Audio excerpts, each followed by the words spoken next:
Welcome to Global Peace Studies for Sustainable Development in Africa, where we discuss pertinent issues of peace and sustainability in Africa and around the world. Today, we have the pleasure of having Sam Pitroda, who will be taking us through a very important topic, which is redesigning the world. And we are looking forward to the new world, a better world, or a combination of both. And of course, I've also known Sam Pitroda through the World Intellectual Wisdom Forum. And he is an investor. He is a telecommunication engineer and an entrepreneur. He is popularly known as the father of India's computer and IT revolution, as he helped in bringing computerization in India. He was also an advisor to the Prime Minister during Dr. Manmohan Singh's tenure. The floor is yours, Sam Pitroda. It's a pleasure having you, and I welcome everybody on this call to participate as actively as you always do. And if you are not speaking, please mute your microphone. And then when the time comes for questions and answers after his talk, then you can of course raise your hand and you can also put your question or comment in chat. So thank you very much indeed, Sam. Welcome. Thank you, George. Really appreciate the opportunity. First of all, my compliment to you and your colleagues for this forum, which is focused on peace and sustainability in Africa. All of these are very important topics. Peace today is on everyone's mind because of what is going on in Ukraine. Sustainability is also on everybody's mind because of global warming, climate control, and the challenges we all see related to our environment everywhere. Africa is even more important to the world today than ever before. African population is increasing. Challenges are many.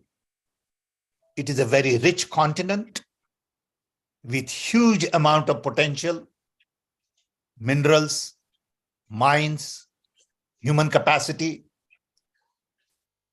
And the next big growth in the world is going to come from Africa. So it is time for the world to pay attention to Africa more than ever before. So I'm delighted that I have this opportunity to talk to you and your colleagues. Like you said, George, my background is telecom. So I see world through connectivity. I spent my life, almost 57 years, in telecommunications, in bridging the divide between developed and developing world. Telecom to me is the key to future prosperity. I remind myself that transistor was born after I was born. I was born in 1942 and transistor was born in 1947. The amount of innovations coming out of transistor has transformed human civilization. Radio to satellites to fiber optics to smartphones to computers, software, everything we do today in any form or shape has to do with the invention of transistor. Medical devices, machines. Now we talk about robots, AI, digital currency. All of these things have roots in technology, transistor. And on one hand, it is transforming our lives. On the other hand, the divide between rich and poor is increasing. So during COVID, like many of us, I was also locked up at home. And I decided to focus on writing a book on redesigning the world. Now, that's a pretty broad topic. First question would be, what does it mean to redesign a world? How can you talk about redesign? Do you understand the present design? What should be the next design? And there were lots of questions that came to my mind. Having been in isolation and having had access to computers and big libraries and pool of information, I decided to write a book outlining part my experiences, my journey, and how I saw the world today and world going forward. So I'm delighted that George has given me this opportunity to talk to you about the idea of redesigning the world. The world we live in today is focused a lot more on geopolitics, finance, power, and profits. Everyone is essentially focuses their day-to-day activities on these four key parameters. What is going on in the world in terms of US power, Chinese power, Soviet Union, what is happening in Europe, all of these things get global attention, rightfully so. Today, war in Ukraine is on everyone's mind because if it explodes and gets out of hand and some strange reason it leads into nuclear confrontation, world will pay a very heavy price for it. At the same time, everyone knows that climate control is also getting out of hand. Temperatures are increasing, global weather patterns are changing, and it will have huge impact on the world going forward. Inequality has increased in the world. Very few people have lots of money, and lots of people are very poor. This inequality is of concern to everyone. Global production has moved to China, and Western world is not producing anything anymore. That is of great concern to local jobs, local people. Supply chains have become very complicated, and one little geopolitical imbalance paralyzes the entire supply chain globally. So looking at all of these things, we need to really understand the root cause. And different people have different interpretation. I have one view. This is not the only view. I'm not an expert at these things. But I want to put on a table a thought that the world we designed, world we operate in, world we follow, the rule of law that all of us consciously, unconsciously adapt to, needs to be re-examine in light of hyperconnectivity. What is hyperconnectivity? Hyperconnectivity is all these things that come together that essentially gives us huge amount of communication capabilities in the palm of your hand. This is part of hyperconnectivity. It is fiber optics, satellites, computers, cell phones, smartphones, AI, robotics, cloud computing. All of these things put together gives us new tools that we never had before. For the first time in the human history, we are all connected. 20 years ago, to call Africa was a big challenge. Now you can call anywhere in Africa, anytime at almost zero cost if you're on WhatsApp. What does this connectivity mean to human civilization? Is the question that I have been asking for quite some time. Because this connectivity is about democratization of information. It is about decentralization of implementation. It is about demonetization of services. It is about communication, content, curation, context. So when you look at all of these things together, we realize that hyperconnectivity is having huge impact on our business, retail, banking, trade, distribution, delivery, education, health services,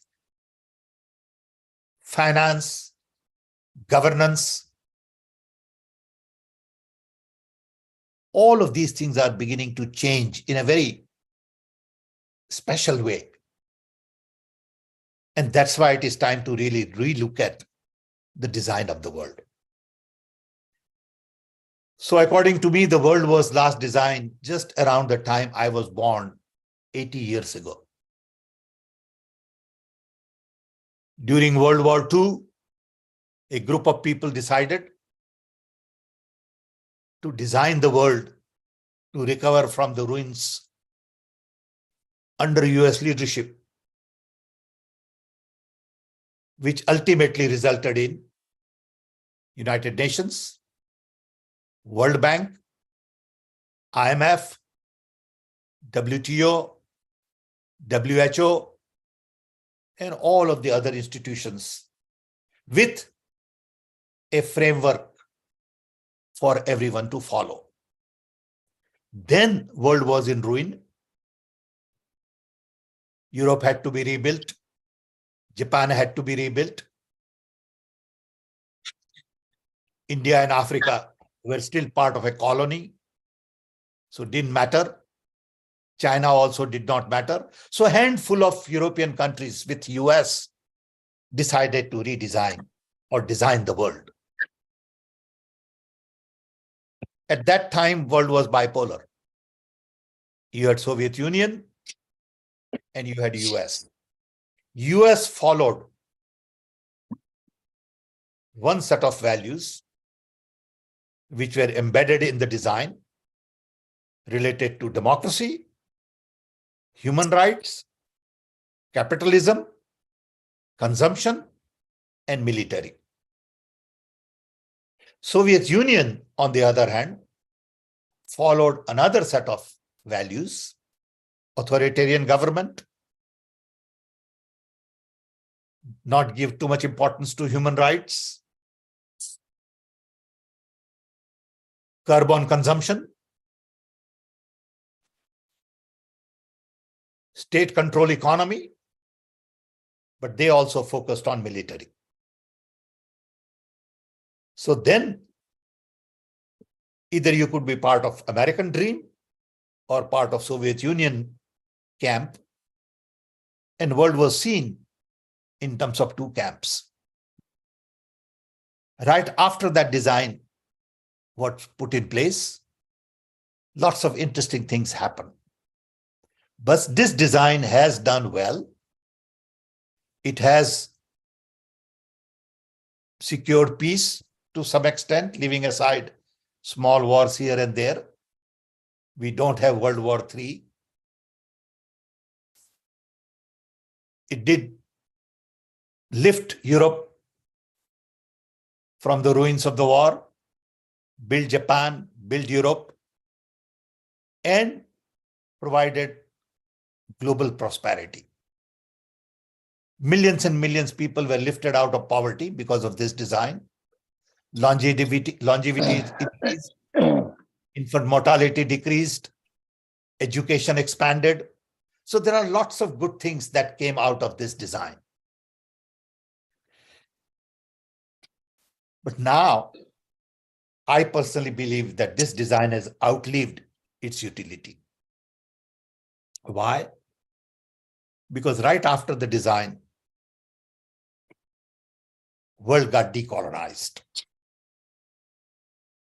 Independence movement led by Mahatma Gandhi in India triggered a whole new force, which ultimately in 25 years decolonized the entire world. African countries became independent. Countries in Middle East, Asia, everywhere, independence became a major ambition. In the last 30 years, China could rise to a level no one ever thought China would rise.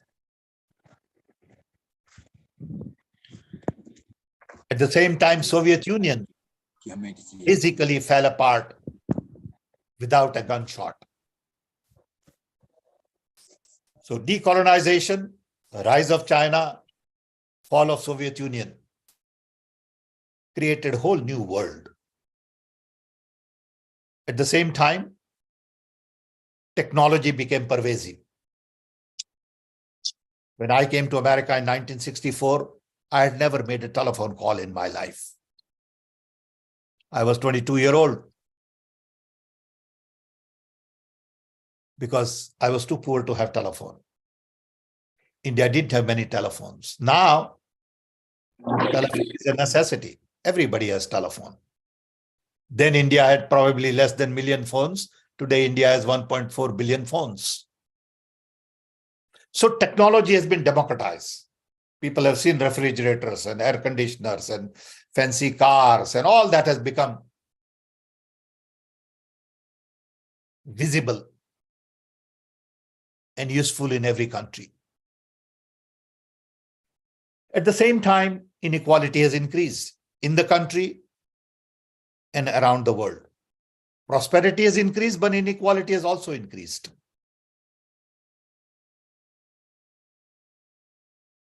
So for a while, world became unipolar when Soviet Union ceased to exist. In that unipolar world,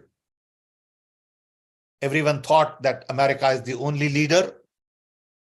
EU will follow the track, and between EU and America, world will find direction. And then came 9/11. I am one of those who believe that if the world was bipolar, there will not be 9/11. So 9/11 really changed America in many ways. America went looking inward, had to provide better security, safety to the people. And then came COVID. No one ever thought that the world will come to halt because of some small virus originated somewhere else and affected the humanity at large. What it tells us is that we are all interconnected, interwoven, interdependent, interrelated. Nothing that happens in one part of the world that doesn't ultimately affect somebody else. So you can't ignore Africa because you are not close to it. Because Africa is going to affect you in many ways, directly, indirectly. if not now, in the future. We are all part of humanity, and we cannot shield each other from our progress and pain. So these 7 things that I talked about has changed the world completely, on top of the hyperconnectivity. So we need some kind of a new thinking. What is that new thinking? What has worked and what hasn't worked? And we all have our own opinions on it, but I believe democracy has worked. But it needs to be taken forward. I believe capitalism has worked, but it needs to be redefined, retweaked. I believe military hasn't worked. We are spending too much time and money on military. I believe consumption hasn't worked because it has created huge amount of pressure on the environment. I believe human rights have worked. We need to take those further. So when I look at the design, I appreciate what we have accomplished, but I also believe it is time to retweak this design. Can I call you back? I'm on a video call. Thank you. So I believe the world needs new thinking,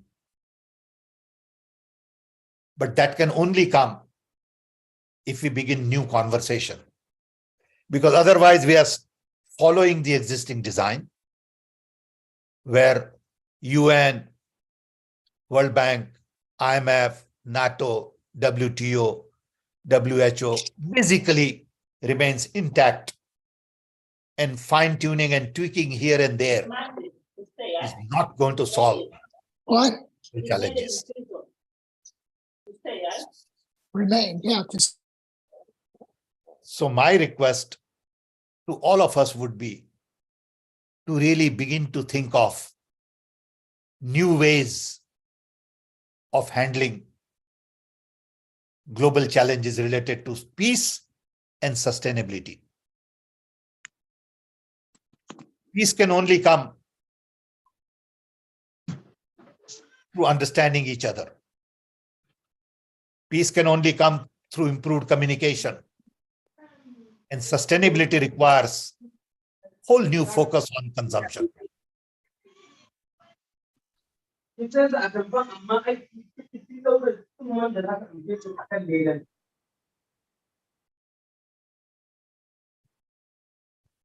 So the new design, according to me, needs to take democracy to inclusion. World is not inclusive. And a lot of the global conflicts in the past also has roots in exclusion. A group of people feel excluded, there is a conflict, and there is war. History is full of those examples. Today, in a hyperconnected world,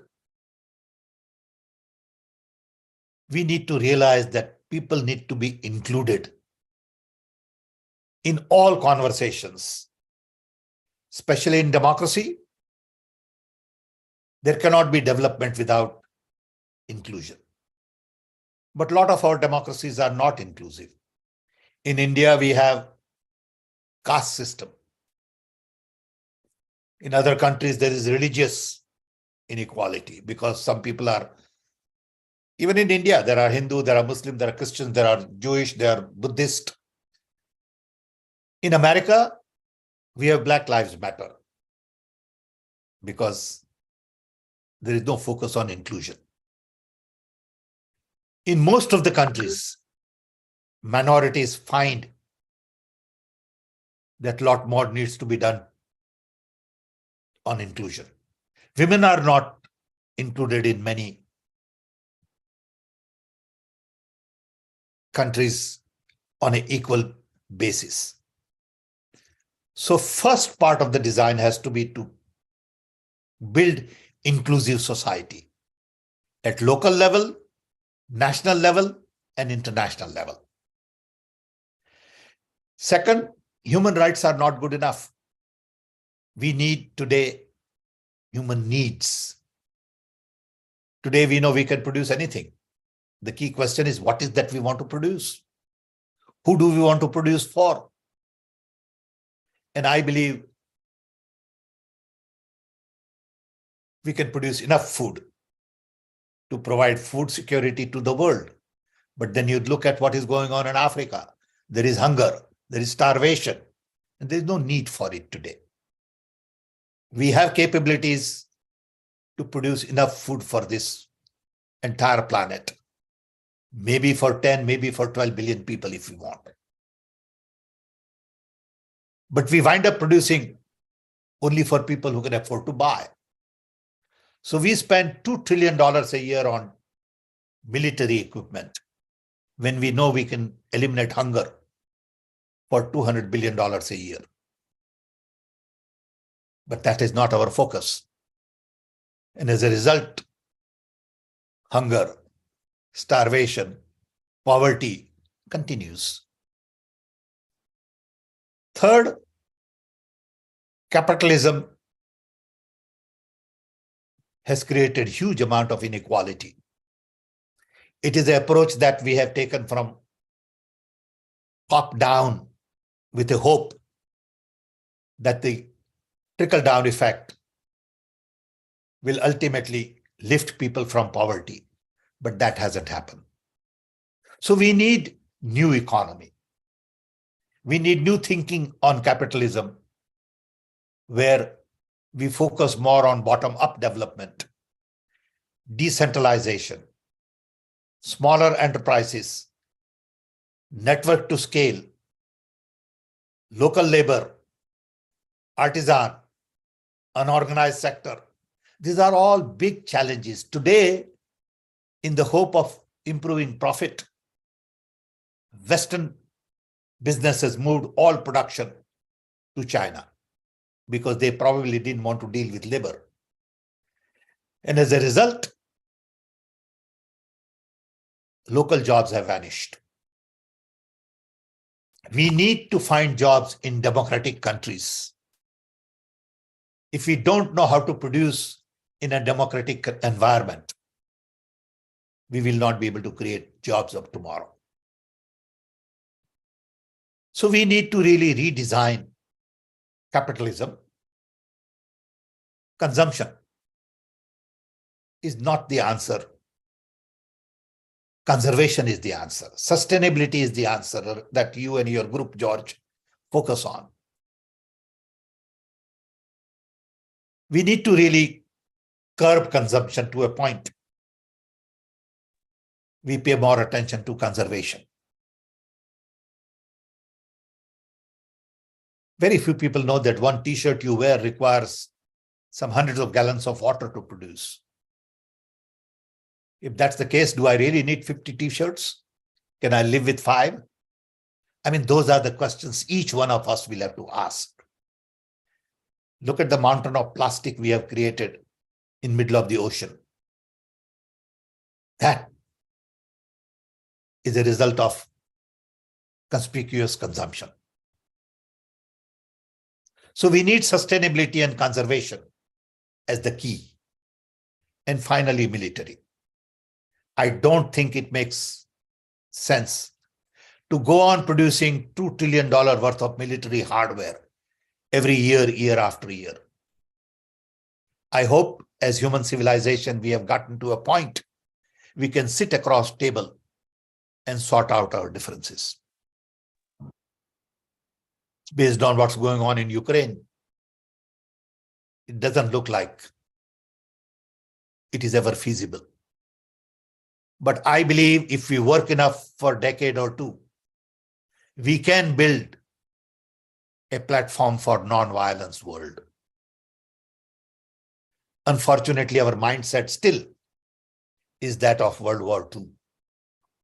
We like to build machine guns, heavy artillery, in an environment where wars are fought very differently. Wars are fought on economic front, on natural resources, on social media, on cybersecurity. So we need to really rethink through all of these issues to redesign the world. But then how do you redesign? So I am saying that we accept the old design, respect the old design, appreciate what we have accomplished, and let's collectively build on it. To build on it, we need to create new institutions. You'll be surprised to know that in last 80 years, we have not created one new global institutions of any substance, except maybe international court. Financial systems are still different in every country. We have 150 different currencies in the world. Money transfer is a big challenge in the world. Intellectual property, global business, global market is still very local. So we need to really create a lot of new institutions which respond to the new reality of inclusion, new economy, basic needs, sustainability, conservation, and non-violence. These things cannot be done without creating new institutions. But we want to work within the framework with Sustainable Development Goal, which has 17 goals, which I believe are too many. And these things require new thinking. But how do you start? Who is going to pay attention? Unfortunately, those who are in power don't see a need to change because they are milking the system anyway. And those who see a need to change don't have power to change. So you have this contradiction. Rich countries are not going to change because they are becoming richer and richer. Poor countries have no voice. And as a result, we have a Mexican standoff. So what we need is a lot more conversation on what we are doing. What we need is discussion at global level on redesigning the world. It may take 5 years, it may take 10 years, but if we don't begin new conversation, we will not find answers. Answers are there. There are capable people. There are intelligent people. I'm not saying I have the answers, but I want to start a new conversation. We need change agents in individuals, in countries, and we need to really say a design that is 80-year-old needs rethinking. Is UN the ultimate answer? Should UN be restructured? Not just cosmetic fine-tuning, but a whole new way of structuring our design. Look at what is going on with the financial system right now. Everybody is on the edge. Nobody knows where it is headed. Do we really need a global Federal Reserve? Do we need a basket of global currencies and not have 150 currencies? Do we need international patent courts? So you file patent in one place and not in 30 different countries? All of these are very important issues. And new technology allows us to address these very differently. I'll give you an example. In India, we have 42 million court cases pending in local courts and 6 million court cases pending in high court.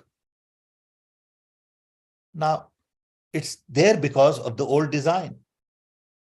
Can we use digital technology, computerization, AI, machine learning to really sort out these court cases and provide justice to people in 2 years and not 20 years? These are the challenges in front of us. And it requires first to accept the fact that hyperconnectivity is changing everything. Second, to realize that right now, global warming is right staring at us, and we cannot ignore it. 3 institutions we designed 70 years ago need to be restructured. 4, find group of people like us and others more capable to begin new conversation. 4, find change agents. Create global platform of domain experts to really discuss these issues very seriously and come to consensus on a new design. We are all global citizens. Borders don't mean anything anymore. We are all digital citizens, but do we really know the rights of the digital citizen? Do we really understand our roles and responsibilities? What does it mean to live in America, work in India, and get paid in Brazil? What is the idea of residency anymore? I think these are the issues we all need to debate and discuss. We are indeed living in a completely new world. The fact that you and I can talk like this for hours and hours without any expense tells me that the world has changed. 30 years ago, I couldn't make a phone call to Africa. I couldn't make a phone call to India. Sometimes it took 2 days to make a phone call when I came here to America in 1960s. And you couldn't hear a word. And now it's almost free. We are all connected. All 7 to 8 billion people are essentially connected. And I keep asking this question, what does this connectivity mean? Can we take this connectivity and redesign the world to take humanity to the next level? Or we are going to use this connectivity to only increase productivity, reduce cost, profit? That's one way of looking at connectivity, is to use connectivity for productivity and efficiency and cost reduction. Another way is to take humanity to the next level, where I respect every human being, respect every religion, respect your freedom, include you and me in everything, be more open, transparent, responsible, and share resources. Focus on human potential. Focus on prosperity for everybody, equality, dignity, inclusion, freedom be at the core of the new design. New design has to be to benefit everybody and not handful of people. I think it is possible. It may take 20 years. I may not be around to see the new design, but all I want to do is start a conversation. I have great faith in humanity. I've lived in US for 60 years, and I can tell you there is just tremendous amount of talent in US because best of the best from all over the world come here. That doesn't mean other people don't have talent. Don't get me wrong. But US gives you that platform to operate on a bigger canvas because it's a large country with lots of resources, open mind, lot of diversity. And I believe US must take the lead in redesigning the world. If US took the lead, I think we'll get something done. I invite you all to join us in this huge task of redesigning. I've written a book. It is just a beginning, and it is only there to start a conversation. I keep on emphasizing that I don't have the answers. But I know that because of hyperconnectivity, we need a massive change. We need a change from bottom up. We need a change from top down. We need a change in our institutions, UN, World Bank, IMF, NATO, WTO, WHO. And we need new institutions. We need institutions on inclusion. We need institutions on non-violence. You know, I lived in Chicago for 60 years, and I find that violence hasn't changed in Chicago. We still lose 700 to 800 young people every year because of gunshots. Why? Why is that? Why can't we just solve that problem? We haven't been able to do that. Violence has increased. So I was talking to someone at the university recently, and he said, we do have an institution on violence. I said, no, you need an institution on non-violence. You don't want to study violence. So we are studying violence. We have gun laws which are absolutely not acceptable. And we go on living with the idea that in Chicago, 700 people die every year anyway. We have the largest number of people in prison in America. Why? It's a great country with a lot of education. There is no reason for that many people to be in prison, but it happens. So that's why I think we need focus on redesign. With this, I want to open up for a broader conversation. I want to really learn from you all.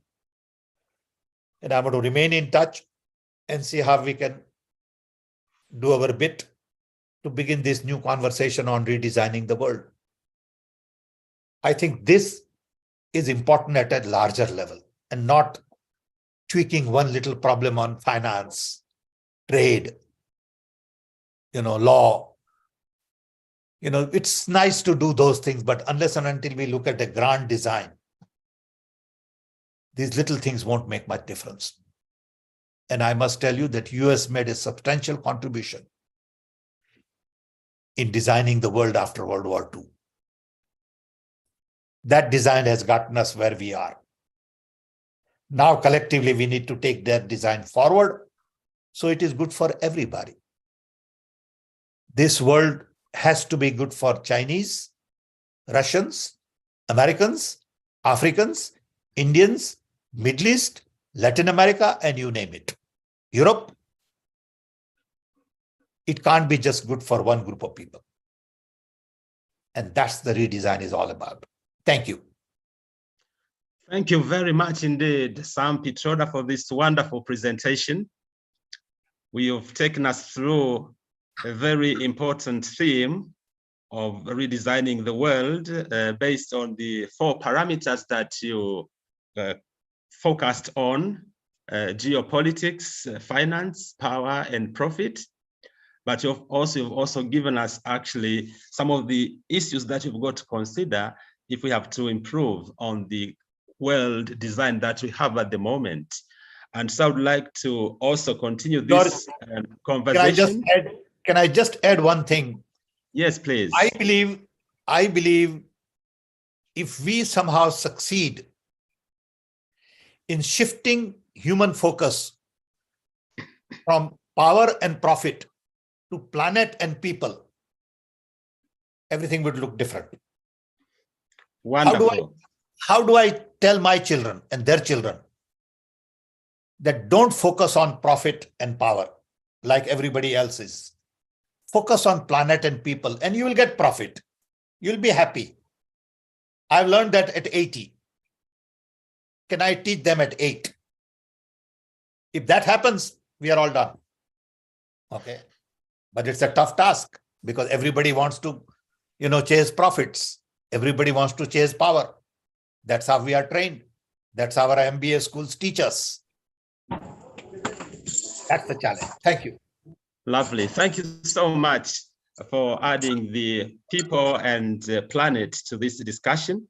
Now the floor is open, and I would like to begin with Joe, and then I'll go to Lester. There was a hand before, but disappeared. I think it will come back. But let's start with Joe and Les. Please, Joe, could you begin? Okay, thank you very much. I really enjoyed this presentation. Thank you so much for your wonderful presentation. Okay, I just want, there's a verse in the Bible. It says, the love of money is the root of all evil. And from listening to you, what I'm seeing is that, the pursuit of profits, while that's where a lot of problems have happened, because that's where human beings have been forgotten. Then it becomes about certain kinds of individuals. But the idea that I was having was, and I've thought about this for a while, I really didn't know about the designing of the world. Thank you so much. I learned so much from this. I'm thinking it's about time to audit a lot of systems. That audit is going to, I think, like decisively say what has worked and what hasn't, so that we can, because what I'm seeing is, what we're doing is a lot of things we're still doing them even when they are wrong, even when they are leading us further down. You know what I mean? And we're doing them because that's all we know how to do. And nobody has authoritatively said, this isn't working and we need to stop doing this. So I think we need some kind of audit, like a deep audit, on these systems and how they have actually helped and not helped, how they have benefited and harmed, and just honestly and say, okay, we're going to keep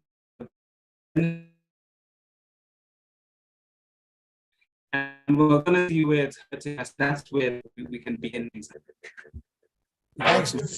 Thanks, Joe. I agree with you, but it's not very complicated.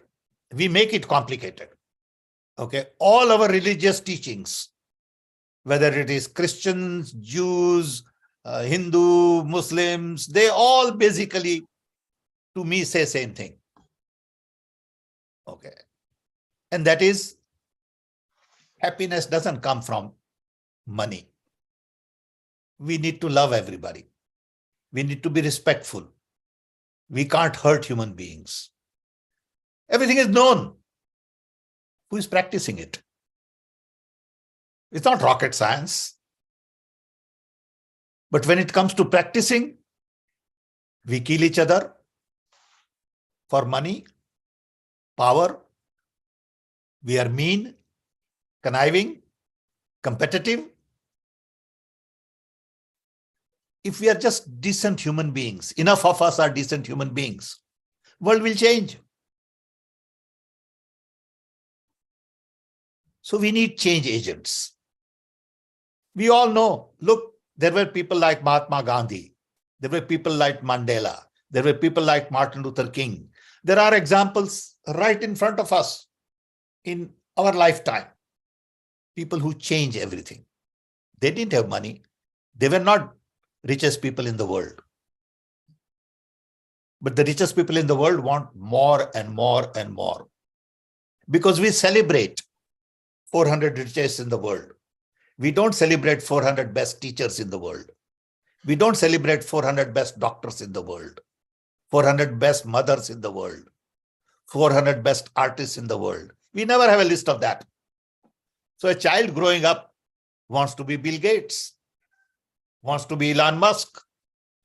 He doesn't want to be a teacher. He doesn't want to be a decent human being. He says the goal in life is to make a lot of money and do whatever you have to do to make a lot of money. And we are messed up. So I agree with you, Joe, that it has to come from within. Answers are known. Okay. Thank you. Thank you so much, Sam. And please, Les, could you continue? And then we'll go to Thomas Duffin, please. Les. Oh, thank you. This has been such a treat. Thank you so much. Thanks, Les. So it is a completely new world, and I'm so glad to be connected with this group and to hear your presentation today. In fact, I'd like to add one other change to your list. We no longer rely just on Western knowledge and intellectuals and scholars. And now we have truth from Satya Narayan. I was noticing your name, Satya, is truth, right? Yes, it is. It is. And so we're getting truth, and we have people like yourself who are really putting together wisdom of various parts of the world, and in fact, the extent to which the U.S. should lead, I'm a little concerned about that point, but the extent to which the U.S. has so many, is because we have people flowing here from all over the world, and so there is maybe more of a mixture here. That's than right. in many other places. That's right. Plus, U.S. universities are a good platform, Yes. But Yes. you see, Lester, the problem is Sam Pitroda is not a billionaire.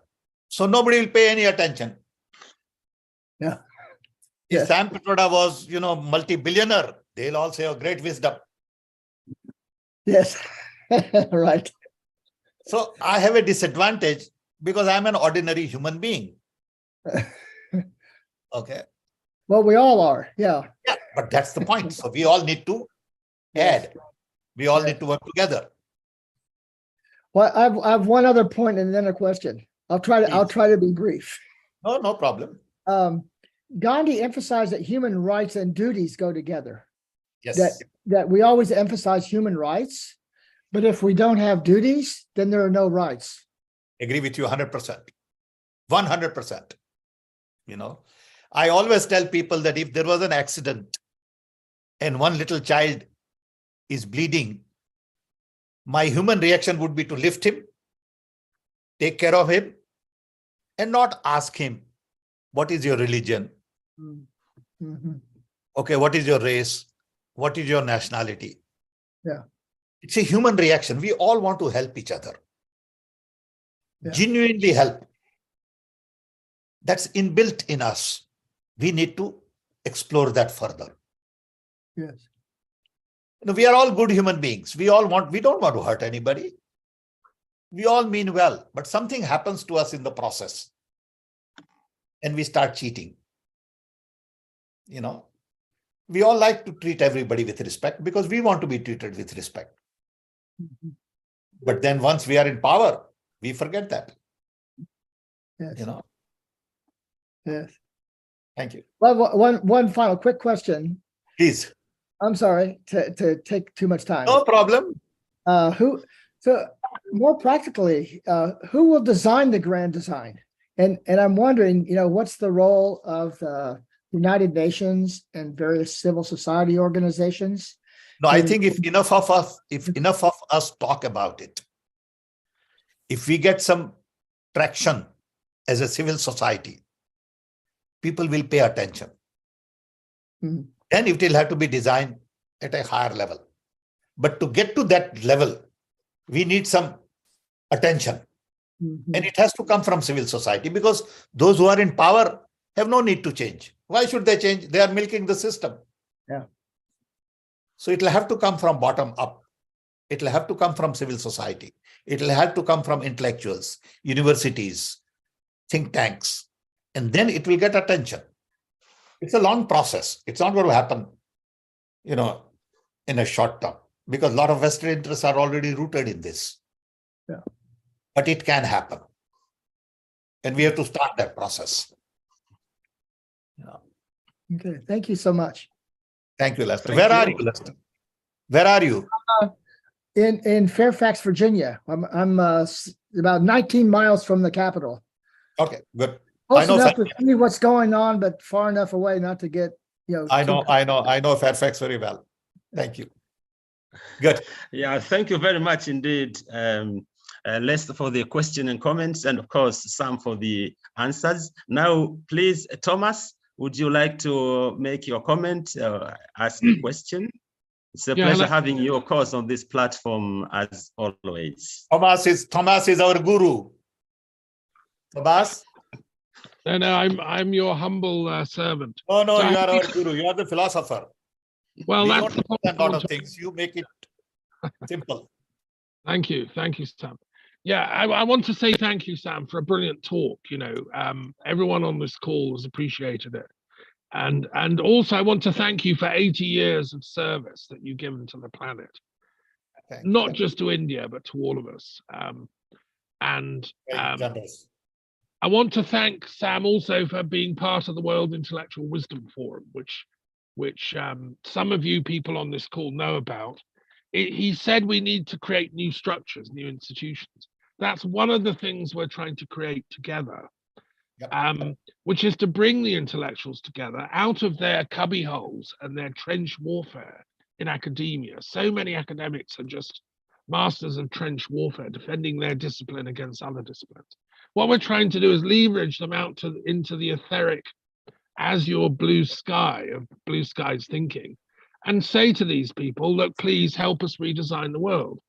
Sam is co-chairing our Commission on Global Good Governance for that, and that's an important job. We've got inroads to the UN to discuss how we can reform it, working with people that have, people have been thinking about UN redesign for the last 80 years, and so we're in touch with those guys and trying to bring that forward. And I'm really, pleased that Sam is part of that project. I suppose my question I would pose publicly to Sam is, you said right at the beginning of your brilliant talk that hyperconnectivity is changing everything, including international relations. You said that, the old system of international relations needs rethinking. You also said later on in the talk that the problem is that some people are using hyperconnectivity to increase authoritarianism. What's going on in Russia with media censorship, what's going on in China. And we now enter this crazy world of cyber warfare where the Russian GRU has 40,000 people working full-time to plant false stories in the internet. This is how Brexit was won. I'm a victim of the cyber warfare that was done against the European Union. And I would also just say that actually, you said we need new institutions. Well, the European Union was created. It's one of those new institutions we need, where nations come together in peace. The Africa Union is another. Yep.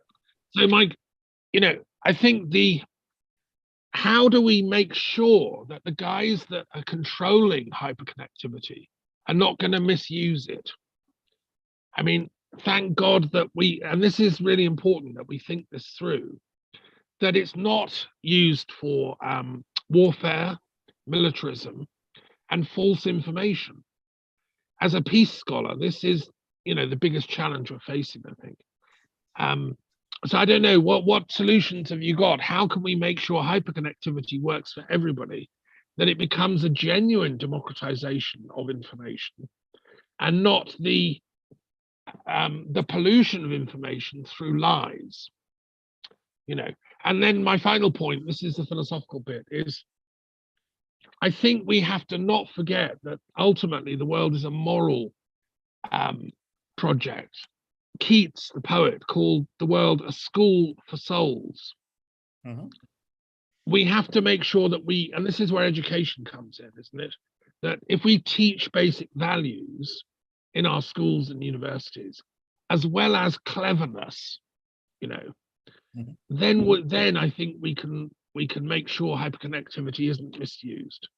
So could you tell us what the basic values are you'd like to see in the school systems, Sam, and in the universities? Okay. First of all, Thomas, thank you very much for being here. I appreciate your presence. You are our guru in philosophy and all that. So keep us honest, keep us on track. We need people like you to help us think through. some of these things. So as far as I'm concerned, I believe in Gandhian values. That's how I was brought up. So to me, democracy is very important. To me, human rights are very important. Equality, inclusion, freedom, love, justice.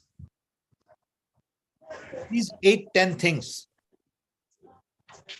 truth, trust, are the key to my value system.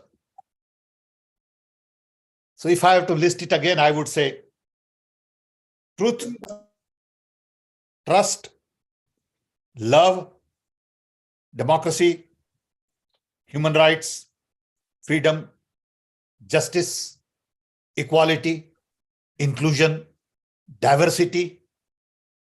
These are all very important values to me. That's how I can have a meaningful conversation with you. Right. Because I respect you. I appreciate your diversity. I know I have something to learn from you.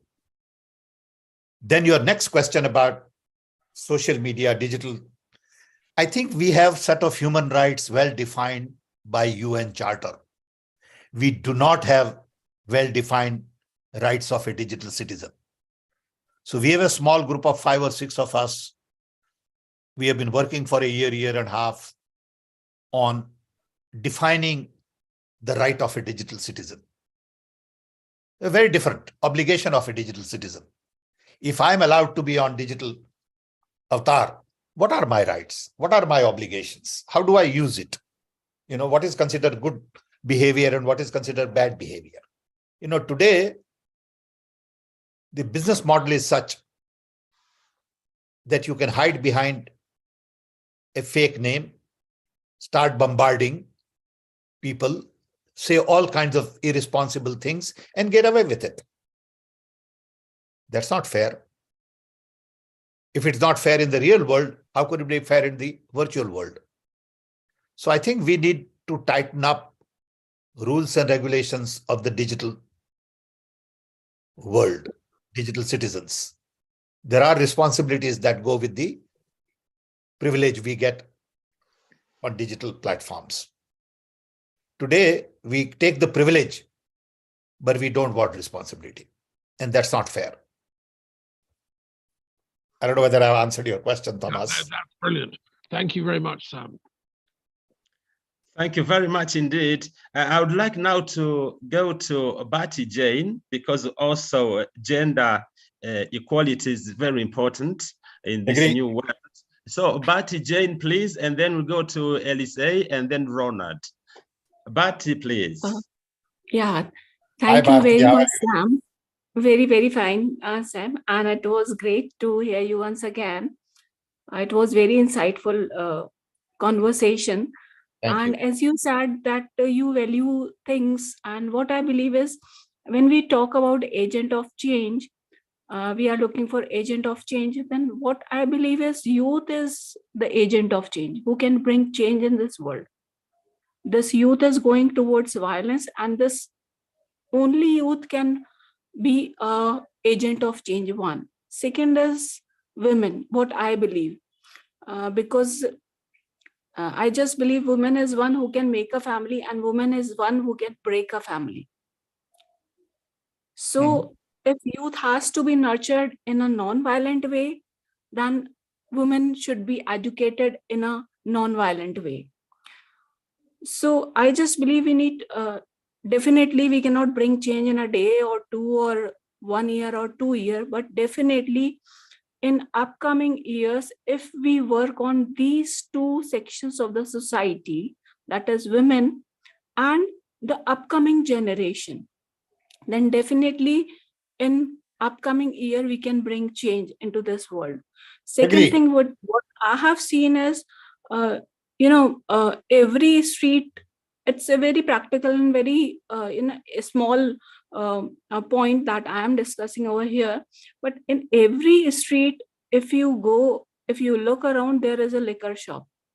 Near education institution, near hospitals, youth is going there to stress out, right? So can we have a system where in every street we can have some stress buster institution or non-violent institutions, such kind of things we can think of, I think or we family can is work the, out? no, I think family is the institution. Yeah, Family, Sam, but community has to really, solve local problems. Because if communities are not organized, no amount of organization at the national level would help. It is a local problem to be sorted out by local people. Yeah, agreed, Sam. But if we talk about a family, then this digital system is so vast that 4 members in a family are sitting in the same room, but they are disconnected. They are connected to the outer world, but they are disconnected Yeah, with but their then family. family will have to decide that you cannot be always connected. You got to, take your digital devices off for a while when you eat, when you whatever. I mean, these are all really not very complicated things if you want to solve it. Okay. Exactly. If you want to, Yeah, that's that it. is the biggest. Yeah, actually. So, they're not rocket science. If in your family, you know that 4 people are always on devices, some head of the family will have to say, guys, when we eat, you can't have it. I have my grandchildren, when I go to visit them, and if I'm on phone, my grandson will come and say, Dada, you're not allowed to be on cell phone while I'm with you. Okay, he's right. You need that. Exactly. And in education system, what I believe is that this love education, value education should be a part of the curriculum. Yep. And that That's also what comes from family and community. See, today, everything is centralized. Education cannot be centralized the way it has been centralized.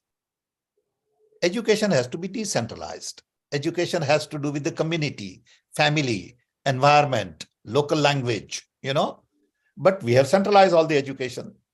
Salary of the teacher is decided by some central government agent. Can't do that. Yeah, I agree. Yeah, thank you so much. Thank you. Wonderful. Please, Elisei, and then we go to Ronald. Thank you very much for joining us, Elisei. Thank you so much, George. Thank you.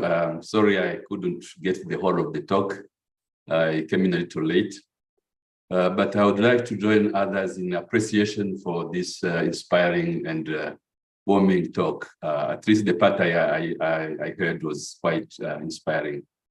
Now, my comment and question is, we are caught up in a dilemma. And the dilemma is some of the very means that we can use to counteract this culture of individualism and profit are actually already invaded. We talked about education, but if you look around now, in most of our developing countries, there is a discouragement of humanities in our schools. Everything is pushing for profit. And the kind of best student who is getting trained is the one who fit to produce the very same way that this corporate world wants. And even the policymakers in most of our countries, because they use a lot of means, they use money, they use pressure, they use all kinds of things, you find they are pushed into this kind of framework. And so education, which was meant to be critical, to be really, emphasizing truth, emphasizing humanitarian values and so forth, is really caught into the same trap. Now, even the digital world, if you look at it, most of children, even before schooling, they are socialized into this world of individualism. They want to spend much more time on the phones. They don't have much time with their parents. And parents, the same way, they try to work hard to put the bread on the table or to send the kids in the best schools, but they do not get to the kids the basic values that should be expected from the family. And this is orchestrated with a lot of strength of money, strength of repetition and pressure.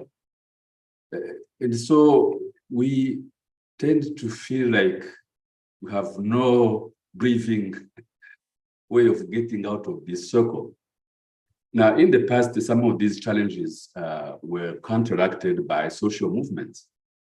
So my question is, Sam, what would be the kind of social movement we need at this particular time and this context to be able to read this, the force that we need to counteract this?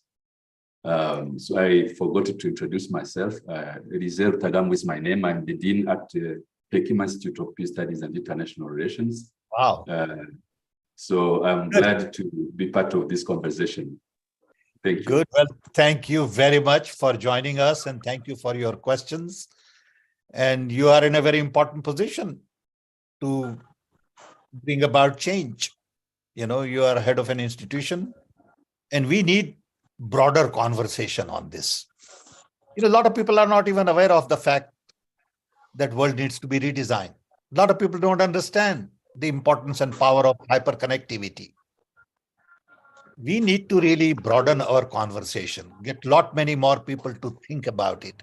Ultimately, if we can train our children and grandchildren, our community, our family, to think more about planet and people as opposed to profit and power, there'll be a flip. It is that simple. But how do we convince people? Saying, before you do anything, you should ask a question. Is it good for planet or bad for planet? If it is bad for planet, don't do it. Is it good for people or bad for people? If it is bad for people, don't do it. It's that simple. If enough of us did that, there'll be a change. Okay. I'll give you one simple example. In India, there is a custom that whenever you go to somebody's house, they give you a glass of water. Full glass of water. And most of the people take a sip and throw it away. 1.5 billion people probably throw away 3 billion glasses of drinking water every year. So I tell people, don't give everybody a water. Just change in behavior. And if they want water, give him just like scotch. Give him a little bit of water. Okay. Simple idea. How do you do that? How do you ask people to do it? 40% of the food world over is wasted. 40%. I run a foundation out of Washington, D.C., and they've done a study. 40% is wasted in rich countries after it gets to the table, because they leave it on the plate and they don't eat. 40% is wasted in poor countries before it comes to the table, because you don't have supply chain organized. You don't have storage. You don't have systems in place. Now, how can we afford to waste 40% of the food when we have hungry people all over the world? And these are not complicated issues. We just have to be sensitive. And each one of us will have to pay attention to this, and things will get done. So if you are head of an institute, your institute should have more conversation on redesigning the world. Let me know, and I'll be happy to come and be on Zoom with you. Yeah, my question is, how do you move from individual behavior to a social behavior? Because when I evoke the movement, it takes time. It takes time. It is not a simple thing, but people will take your example. Okay, if you change, world will change. Don't expect world to change before you change. Okay. So because Wonderful. I can change, the rest is my control, but I can't change you. Yes. Great. I think we will keep this conversation going for sure. And I'd like now to welcome Ronald. Ronald, nice to have you back on Global Peace. of course, we are also aware of the situation and the loss in your family, and our condolences to you. So please ask your question or make your comment, Ronald. Thank you so much, Dr. Am I through, Doctor? Yeah, but we Yes, can't see you because of sun in the back.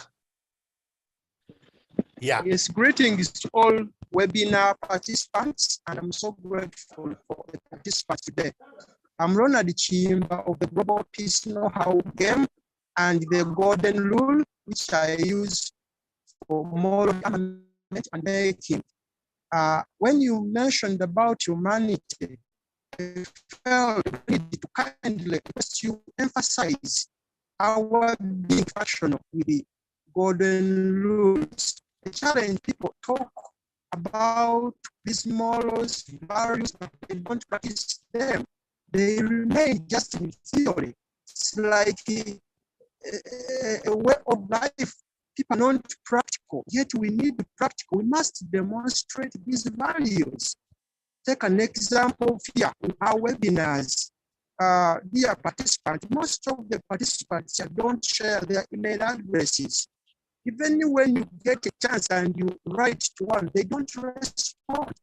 We have a lot of issues you would like to discuss. Knowledge sharing. Knowledge shared is knowledge improved. You have so many professors, you attend the over 40 webinars, but none, no one can really text you, can respond to you. So how do you expect to graduate from individualism to that social behavior that we are yearning for if ourselves we are the problem? And this is so common. What went wrong? We need to look into ourselves and we become theories of change really if we want to make a better place to live in. So I have a request you, sir, to emphasize that people just talk about good things, but themselves inside they don't practice them. This is the challenge in Africa. They don't wish for themselves. Humbly request you. We need to be functional. For example, I'm a student of the Golden Rule Ethics. It has principles, compassion, empathy, engagement, and unity. People know these things, but just leave them like that. I humbly request you to address that. If you want to make a change and create a new Africa, a new world, we must be functional. We must not deceive ourselves. We must be true to ourselves. Thank you so much, Dr. George, for the time of being away. I pray that may the good Lord cover me and so many others who have lost their dear ones as we continue to build peace in Africa. Thank you so much. I'm Ronald Chimba. Thank you. Thank you. Thank you, Ronald. Maybe some of you have a comment there. No, I think his comment, I accept his comment that we, each one of us, will have to change. Nothing to argue about that. You know? Perfect. And if enough of us change, things will change. You know? Lovely. So can we go to Joe? Joe, please, can you make your comment or ask your question? Yes, I have a comment to make, right? I was thinking, one thing we don't really give enough credit is influence. You know, influence, the power of influence.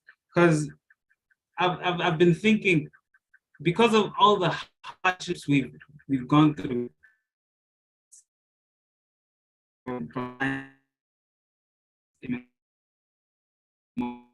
we've got used to grow through adversity.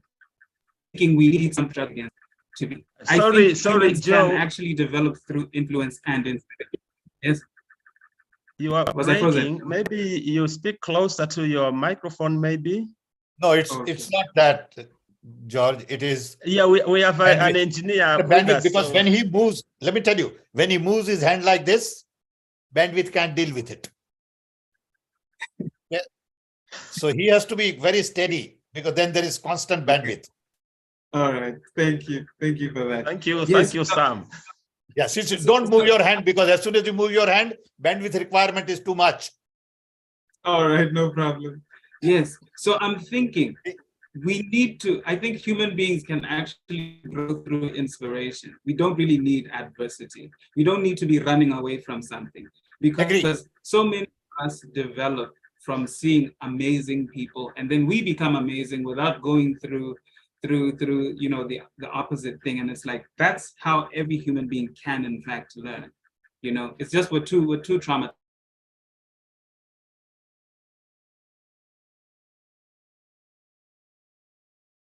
Agree. Oh, I think you got that comment, Sam. With you. The role of influence. Yeah. Ronald? Okay.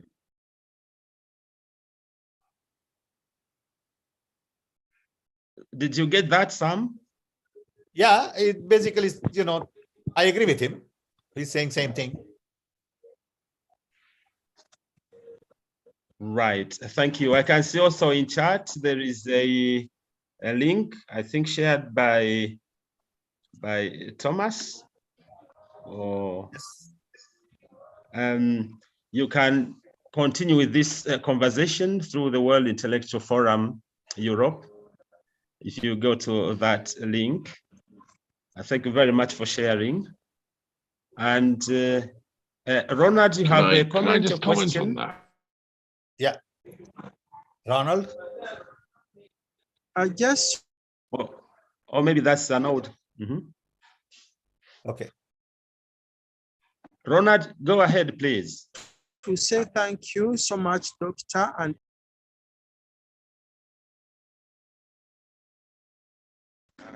but I'm so thankful.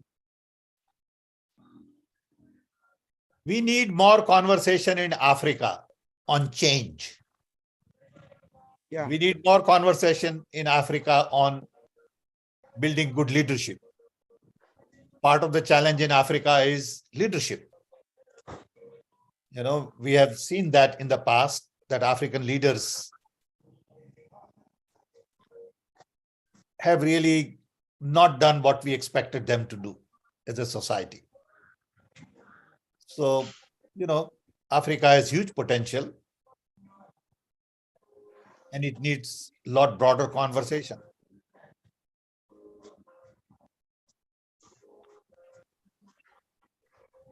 That's a great idea, really thinking about leadership. And I think that's why we need to redesign the world, and in Africa, certainly, and beyond, for sure. And now, Afiz Sufiano, nice to have you again on the forum. Please welcome. Thank you, sir. And thanks, Sam, for the presentation. It was a wonderful presentation. If you can actually think for profit orientation to people's orientation. I think the experience of profit that we have in the last period, and we are able to experience people orientation than profit orientation, which shows that people orientation is possible, and it is something we can achieve if we keep and we are persist and consistent with our way of spreading the information from the human existence to humanity. You can actually achieve that, and thank you for that.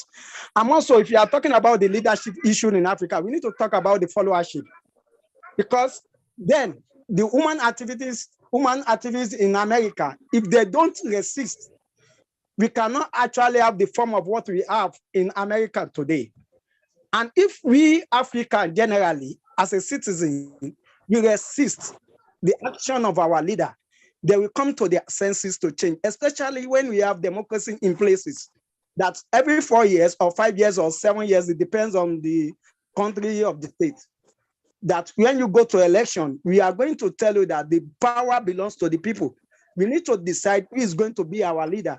We need a sound and intellectual and the person that is well concerned about the people, not about his own selfishness. So thank you. So we cannot only talk about leadership, we can also talk about followership in Africa. Thank you so much. Agree. Thank you very much indeed, Hafiz, for that comment. And I don't seem to see another hand or comment in chat. So I think we would slowly bring this conversation to an end for now, but we'll continue next week. Sam, have you got maybe a final comment to make or something? Yes, I would like to make a final comment by thanking you, first of all, for the opportunity. I want to also thank all of our participants for their questions and comments. I'm delighted that Thomas could join us. It is indeed a privilege for all of us to have Thomas with us. And, you know, people had some very interesting questions.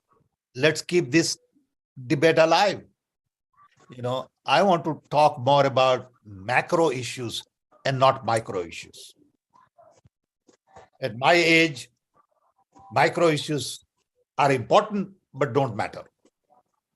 Macro issue is something we need to pay attention. Don't get dragged into details of fixing this and fixing that. Let's worry about larger issues of importance that people like Thomas talk about. Character, responsibility, humanity, sustainability, you know. And I once again want to reiterate the fact that if somehow we can switch from power and profit to planet and people in our thinking, we can change the world. Thank you. Thank you very much indeed. Now, one final, or two actually, because I could see that Thomas had a hand up and Wayego Amwangi, Susan, if you have just for half a minute, you can please share with us. Thomas? Well, it was actually, I saw Wayego's comment, and I see. About traditional African societies putting humanity before profit. And I think we need to hear more from the African indigenous voice of Ubuntu. Right. And, you know, and we need to learn from you about this. So yep. I think our friend Wayego was going to speak to that. So go for it. I see. Perfect. And Susan, do you hear us? Yes, I can hear you, George. Good afternoon. Yeah. Good afternoon. Nice to join us again. It's been a long time. Welcome back to Global Peace. Thank you. Thank you. Thank right. you. I have been listening to the discussion actually from the beginning, and I'm thinking about the concept of humanity, because you can also have people who do not have the human values. And so interesting that Sam is giving us a beautiful talk on the same. So, and he has talked about how we need to engage in a discussion on African leadership. But I'm thinking about how African societies, the indigenous African societies, taught the child values that respected the human being and the humanity in a person, as opposed to the profit that comes from it. But what happened with the advent of the Western powers through colonization, through, you know, the very many ways in which the Africans were colonized in education, in our value systems, then we as Africans no longer want to retain our African values, because with globalization, we want to adopt the Western values, and therefore we don't have the Ubuntu, you know, the humanity that used to be there in indigenous African society. And therefore it would also be good for us to question the role of Western cultures, Western values that have been strongly ingrained in the African minds, in the destruction of the African values and the humanities in itself. Thanks, George. I think that's a discussion that we can take up, and we can continue through this discussion to talk about how the governance systems in Africa are what they are today, owing to the bad influence by Western societies and Western values. Thank you very much indeed, Susan. Thank you very much, Sam, for this wonderful presentation. Thank you. For this wonderful conversation. Thank you, everybody, for your comments, participation, and for your attention. Actually, next week, we'll be talking about the state of human rights. Hello, sir. Yes. Hello. I would like to request from our presenter if he can always be on ground as Prof. Thomas is always on ground for us. So if you always be in the webinar, it's a request. If you can fulfill that, you actually like that. Say it again, okay. George. Can you tell me? Repeat. What you are welcome to join our webinars. Because we need your ideas. And of course, we need everybody's ideas, and you are always welcome to join us. Thank you very much, George. Indeed. I appreciate that. You know, my problem is time. You know, I'm just so overextended, but I would love to join you. Let me know if there is something special. I'll keep monitoring. I do get your emails. I look at your emails. Thank you. But we need a broader audience. If we can get in Africa hundreds of people on Zoom, not 25, 30, why can't we get, 500 people on Zoom to listen? Then we are spreading our word. Right now, yes. I'm talking to 20 who are already converted. We are all like-minded people. Okay. I would like to talk to 500 young people. Sure. Let's organize that rather than talking to ourselves. Okay. That's right. That's a perfect idea. So if you want to organize 500 people, I'll tell you, once I had a professor from Harvard come to India. I was in India, and he said he wants to address students. I organized 500,000 students on Zoom, internet, to listen to him at the same time. That's what we need in Africa. Okay. Small groups don't matter because our population is huge.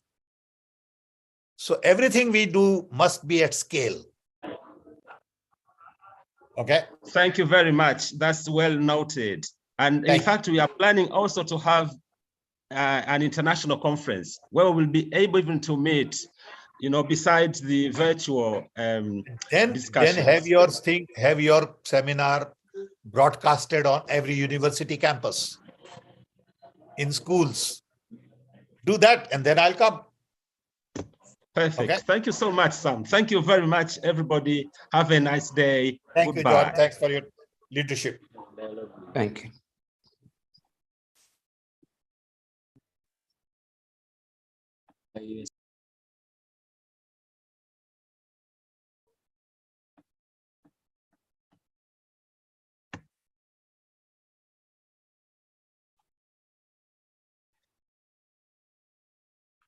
Thank you very much.